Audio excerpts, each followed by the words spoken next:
Some people brush them off as mere coincidence and fail to see the magic that enters our lives every day.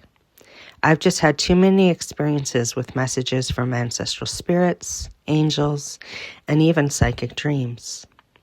Some of them have been absolutely shocking. One experience made me literally laugh out loud, and others were inspirational or messages of pure love and support. I'm currently working on my second edition of my book, Coincidence I Think Not, which contains a collection of short stories with synchronicities.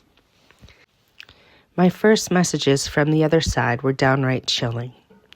I was fighting depression while living in Vancouver during the winter, something that I will never do again. I will absolutely take the cold on the prairies over constant rain.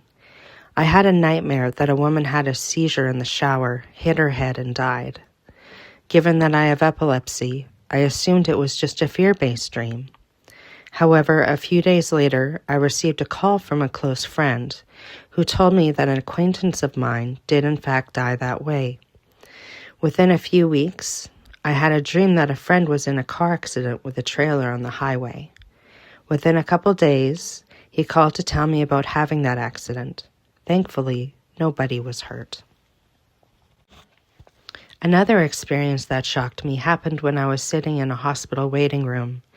I got sudden intense chills and found myself saying out loud, "Death is coming." Within seconds, I heard over the intercom, "Trauma team to emergency, trauma team to emergency." Thankfully, they don't all leave me feeling frozen. I had an uncle whose nickname was Uncle Buck. He was an avid hunter and had an infectious sense of humor.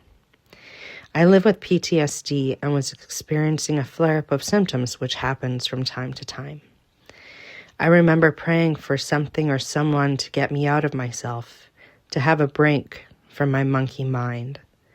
I was watching videos on YouTube and a video came up of a large deer looking into a woman's home. I had an instant thought of my uncle and a rush of energy that reminded me of him. I then saw the caption below that read, "Buck says hello." All he could do was laugh. To this day, I still get a good chuckle when I think about it. There truly is power in prayer. My PTSD was really flaring up on me, and I made the choice to sign up for counseling at an agency. To give you some background, my maternal grandmother shows up via signs to let me know that everything is okay.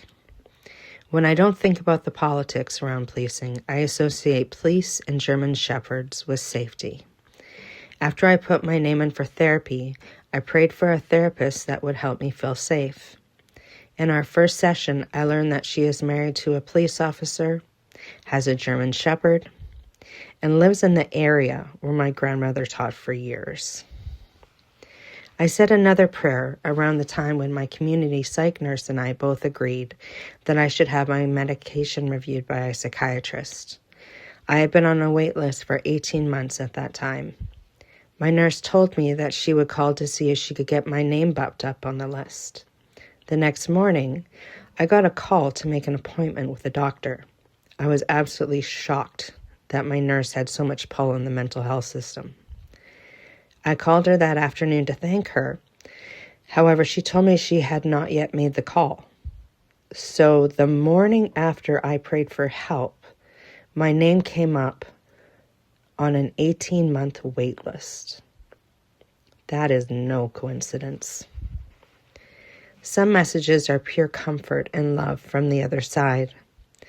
My paternal grandfather died over a year ago, and he was an incredibly kind and humble man. Although he was fairly quiet at times, he did have an amazing and goofy sense of humor. He was 99 when he passed, surrounded by family that he loved. A couple days later, my mom and I were joking that there better be ice cream on the other side, or he was going to be very disappointed. He loved his ice cream. That evening, I was struggling with my PTSD and was doing word search to help distract myself. I felt a rush of energy that truly felt like him, and I quietly said his name. I looked down at my word search, and the next search was titled, ice cream. Even thinking about that experience fills me with light and love.